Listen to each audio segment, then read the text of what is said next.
Shabbat Shalom. Thank you, friends and colleagues, for your invitation and warm welcome. I'm honored to share some words of Torah with you this morning. This morning, we're going to read, Vayihu Chayei Sarah, Mea Shana, Ve'esrim Shana, Ve'sheva Shanim, Shnei Chayei Sarah. Thus was the life of Sarah, 100 years and 20 years and 7 years. These were the years of Sarah's lives. This seems, at first glance, an odd way to count, calling our attention to the number, perhaps even placing some specific significance on it. Why not just say 127? Separating each digit calls our attention to the place value of each number as part of the whole. In second grade math, we learned that the value of a digit is its place or position in the whole number. Counting places value on what is being counted. By marking her age at her death, the Torah places significant value on Sarah's life. Sarah is the only woman in Torah whose age is specified at the time of her death, directing our attention to the ways in which the Torah counts her years. The repetition of the word year, shana, piques the curiosity of traditional commentators, no surprise. Rashi explains that the separation of the numbers 100 and 20 and 7 represent three distinct stages of Sarah's life. A 7-year-old is not like a 20-year-old, and a 20-year-old is certainly not like a centenarian. Sarah was not the only one whose years were counted this way. Avraham and Yishmael's years also received this treatment. Sfat Emet, the 19th century rabbi of the Gerach Hasidim, comments on the counting of Sarah's life as a way to call our attention to the preciousness of time, noting the holiness of time is only a potential.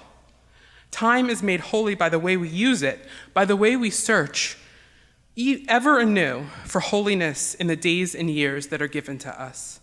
His idea that time is made holy by the way we use it helps us to appreciate that our time is finite, and how much more so might we appreciate how we're able to use our time by reflecting on the ways in which we've lived over this past 3 years. How have we spent our time? How was our time spent when there were limits on our options because of our safety, because of our health, because of the value we place on life? Has there been a sense of healing as we've moved through this time? And how do we think about the ways we want to be spending our time now, recognizing the potential to be remembered by the way we lived, as was our biblical Sarah, by the way we spend our time? The fact that our matriarch Sarah is not given more time in this world troubled the rabbis. Today, we might assume that by 127 years old, her body had simply had enough. But the Torah records the death of Avraham, also found in this week's Parsha, at 175, and next week we'll read of the death of Yitzchak at 180. For the rabbis, Sarah's death at just 127 is quite problematic. They really want to know why she died when she did. Midrash offers an assortment of creative imaginings for the end of Sarah's life. In one telling, when Sarah learns of the near sacrifice of her son that took place in last week's Torah reading, her soul flies out from her body. Another suggests that when Satan hears what is happening on Har HaMoriah, he tells Sarah that Avraham killed Yitzchak, breaking her heart and causing her to die. The rabbis regard her death as premature and try valiantly to explain it, but their attempts at explanation, while creative, fall short. Sometimes death just is. Too often the question of why, or really why now, has no clear or satisfying answer. Immediately following the Torah's counting of the years of Sarah's life, we read of Avraham busying himself with the tasks loved ones do upon learning of a death. Vatomot Sarah bekiryat arba hi Hebron be'eretz Canaan vayavo Avraham lispod l'Sarah v'livkota. When Sarah died in Kiryat Arba, which is a place called Hebron in the land of Canaan, then Avraham came forth to lament Sarah and to cry for her. Lispod l'Sarah v'livkota. Avraham came to lispod, hesped, eulogize or lament, and then v'livkota bocheh, and he cried. In most of our contemporary experiences, I think it's fair to say that usually crying comes before the eulogy, maybe also during the eulogy, and surely after as well, but usually first. But here in the Torah, it's reversed. The Kli Yakar, a commentator from Europe writing in the 17th century, suggests that Avraham felt the loss of Sarah in increasing ways as time went on through her absence. He felt the absence of all the good of her life, and this is why crying came second, as her absence continued indefinitely. It makes me wonder if it came second because it continued on, his crying did, perhaps in the ways that we talk about and even pathologize prolonged grief. What's clear is that Avraham honored Sarah by lamenting her loss and by allowing himself the space in which to cry.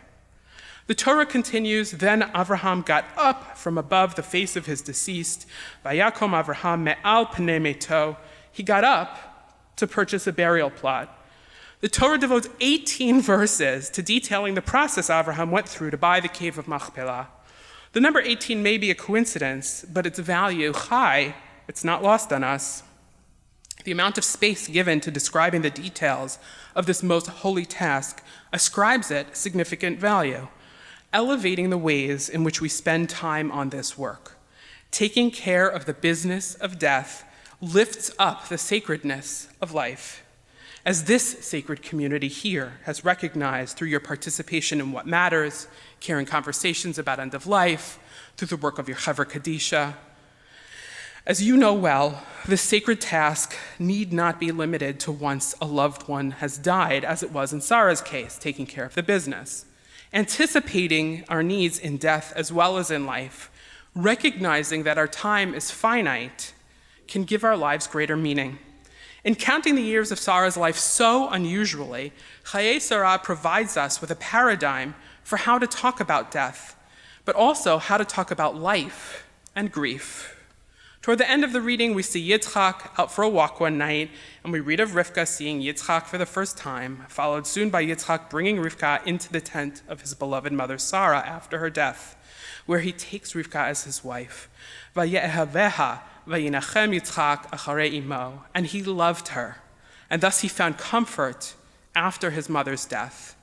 It almost feels like a storybook ending, the bereft son finding his match and loving her, and in so doing, finding comfort in his grief. Would that all of us find comfort and healing through love in our lives, not only romantic love, but self-love, platonic love, the recognition that in love, in deep connection, we may find comfort. Maybe that's what the Sfat Emet was getting at from telling us that the way Sarah's years were counted in the Torah should point us to the preciousness of life, the holiness of time, and the potential in using our time in holy ways, ways that connect us to others, ways that promote love, ways that ultimately bring us comfort and healing. Kei Nihi Ratzon, may it be so. Shabbat Shalom.